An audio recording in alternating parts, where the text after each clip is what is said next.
রমজানের ওই রোজার শেষে এলো খুশির ঈদ। ঈদ মানে আনন্দ, ঈদ মানে খুশি। প্রতিটি ঈদে, প্রতিটি মুহূর্তে প্রিয় মানুষগুলো কাছে থাকুক, প্রিয় মানুষগুলো আগলে রাখুক।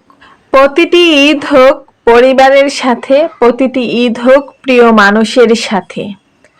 সবার জন্য রইল ঈদের শুভেচ্ছা। ঈদ মোবারক। আজকে এই ছোট্ট ভিডিওতে ঈদের দিন বাবা মার সাথে, পরিবারের মানুষদের সাথে কিভাবে ঈদের সারাটা দিন উপভোগ করলাম, ছোট্ট এই ভিডিওর মাধ্যমে তুলে ধরার চেষ্টা করেছি। আপনাদের ঈদ আপনাদের পরিবারের মানুষের সাথে, প্রিয় মানুষটির সাথে কেমন কেটেছে অবশ্যই আমাকে কমেন্ট করে জানাবেন। চেষ্টা করেছি বাবার পছন্দের সব খাবার আজকে রান্না করার জন্য। বাবার যা যা পছন্দ সব কিছুই কিন্তু আজকে আমি রান্না করেছি নিজ হাতে। একটা সময় মায়ের কাছে কত আবদার থাকতো, মা ঈদের দিন এটা করবে ওটা করবে, কিন্তু এখন আর কোনো আবদার নেই। এখন যেটা আছে সেটা হলো দায়িত্ব। দায়িত্বের সাথে, ভালোবাসার সাথে প্রিয় মানুষগুলোর শখ আহ্লাদ পূরণ করা। আমার বাবা যেহেতু সরকারি চাকরিজীবী ছিলেন, প্রতিটি ঈদ কিন্তু আমাদের সাথে করতে পারতেন না।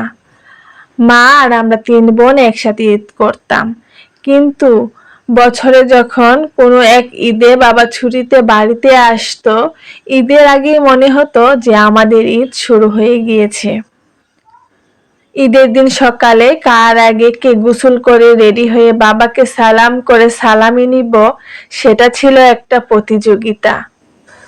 বর্তমান ঈদ উদযাপনের চাইতে অতীতের ঈদের স্মৃতিচারণই এখন অনেক বেশি আনন্দ দেয়। আর এখন যেটা করব এটা হচ্ছে, আমার আব্বাকে আমি চটপটিটা রেডি করে দিব। আমার আব্বা কিন্তু আমার হাতের চটপটি অনেক বেশি পছন্দ করে। আমার আব্বা কিন্তু মাঝে মাঝেই বলে যে তোমার মতো চটপটি হচ্ছে কেউ বানাতে পারে না, তুমি আমাকে তোমার হাতে চটপটি বানিয়ে খাওয়াবা। আর এই পাশে হচ্ছে দেখেন আমার বাচ্চাটাকে কিন্তু আমি রেডি করে দিলাম। আর মাশাল্লাহ মাশাল্লাহ আজকে কিন্তু আমার আব্বাকে অনেক বেশি সুন্দর লাগছিল। আর আমি যেই আমার আব্বাকে হচ্ছে ঈদের পোশাকগুলো কিনে দিয়েছিলাম, ড্রেস কিনে দিয়েছিলাম, ওইগুলাই কিন্তু আমার আব্বা পরেছে। তো মাশাল্লাহ অনেক বেশি সুন্দর লাগছিল। আর একটা মানে হাস্যকর কথা বলি, যতই সুন্দর করে ডাইনিং টেবিল সাজাই না কেন, বাসায় মেহমান আসলে আমার আব্বার রুমে তাদেরকে খাবার পরিবেশন করতে হয়, না হলে নাকি আমার আব্বার ভালো লাগে না।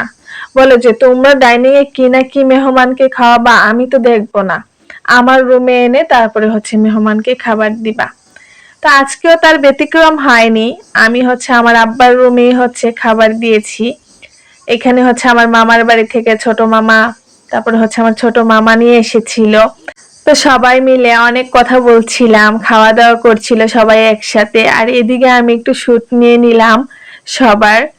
যদিও বা সবাই ক্যামেরার সামনে আসতে চায় না, তারপরেও অনুমতি নিয়ে কিন্তু আমি একটু শুট নিয়েছি, কারো কোনো আপত্তি ছিল না। আর আমাকে এখানে আমার মামি, তারপরে হচ্ছে আমার আব্বা, আমার মামা সবাই বলছিল আমি কেন নতুন জামা পরছি না, আমি কেন এখনো রেডি হচ্ছি না, আমি কখন হাঁটতে বের হব, কখন ঘুরতে যাব। তো আমি বলছিলাম যে না, আমি তো কোথাও যাব না ঘোরার জন্য, আমি এমনিতেই ঠিক আছি, কারণ এই কয়েকদিন কাজের অনেক প্রেশার ছিল আমার ওপরে। আজকে ঈদের দিন, আজকে একটু বাসায় থাকি নিজের মতো করে। আর এই পাশে হচ্ছে আমার 2জন মামাতো ভাই এসেছিল, তাদেরকেও আমি হচ্ছে আমার আব্বার রুমে খাবারটা দিয়ে দিয়েছি। আর এদিকে হচ্ছে আমার আব্বার জোরাজুরিতে আমি একটু রেডি হয়ে নিয়েছি। আমার আব্বা বলছে যে তুমি আমাকে নতুন জামা কিনে দিয়েছো, সবকিছু কিনে দিয়েছো, আমি তোমাকে খুশি করার জন্য সবকিছু পরেছি, কিন্তু তুমি কোনো সাজুগুজু করো নাই, কেন রেডি হও নাই। আর আমার বোনেরাও ফোন দিয়ে আমাকে একটু বকাঝকা করছিল যে কেন আমি নতুন জামা পরিনি, কেন রেডি হইনি, কেন ঘুরতে যাইনি। তো একটু হচ্ছে হালকা পাতলা রেডি হয়ে নিলাম। আর এই তো ঈদের সারাদিনের মধ্যে হচ্ছে আজকে এখন আমি ঘর থেকে বের হয়েছি। আর কাউকে তো পাচ্ছিলাম না দুষ্টামি করার জন্য, অবশেষে এই কাঁঠালগুলোকেই পেলাম। এই কাঁঠাল গাছের সামনে দাঁড়িয়ে দাঁড়িয়ে এই কাঁঠালগুলোর সাথে দুষ্টামি করছিলাম। আর আমার আম্মা বলছিল, হ্যাঁ তুমি ঠিকই করছো, আর কাউকে পাও নাই, অবশেষে এই কাঁঠালকে সঙ্গী বানিয়ে নিয়েছো। তা আমি হাসছিলাম যে কি করার আছে, কাউকে তো পাচ্ছি না, কারণ অলরেডি তো সন্ধ্যা হয়ে যাচ্ছে।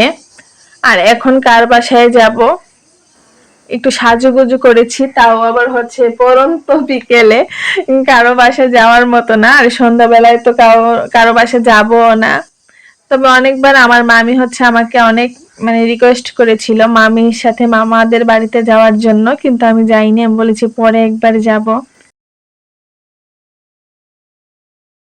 একজন আপু অনেক বেশি রিকোয়েস্ট করেছে আমি নাকি সব সময় আমার বাবার কথা ব্লগে ভিডিওতে বলি, তো কখনো আমার বাবাকে নাকি আপনাদের সাথে শেয়ার করিনি, পরিচয় করিয়ে দেইনি। তো একজন আপু অনেক রিকোয়েস্ট করেছে, আপু এবার ঈদে তোমার বাবাকে আমাদের সাথে শেয়ার করবে। তো ওই আপুর কথা শুনি হচ্ছে আজকে আমার আব্বাকে আর কি সরাসরি আপনাদের সামনে নিয়ে আসলাম। এই মানুষটাই হচ্ছে আমার সাফল্যের পেছনের মূল কারিগর, আমার বাবা, আমার হিরো।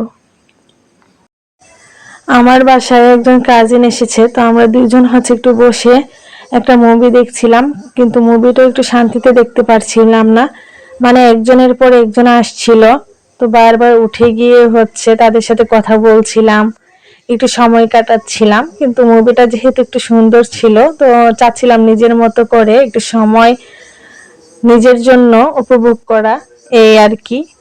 তো এখানে হচ্ছে মুভিটা দেখছিলাম আর কথা বলছিলাম। পাশে কিন্তু আমার আম্মাও বসা ছিল, আমরা হচ্ছে 2-3 জন মিলে বসে মুভিটা দেখছিলাম আর কি। যদিও বা এখন আগের মতো ওইরকম টিভি দেখা হয় না, কিন্তু আজকে কেন জানি মনে হচ্ছে যে না একটু টিভি দেখি বসে, ভালো লাগবে।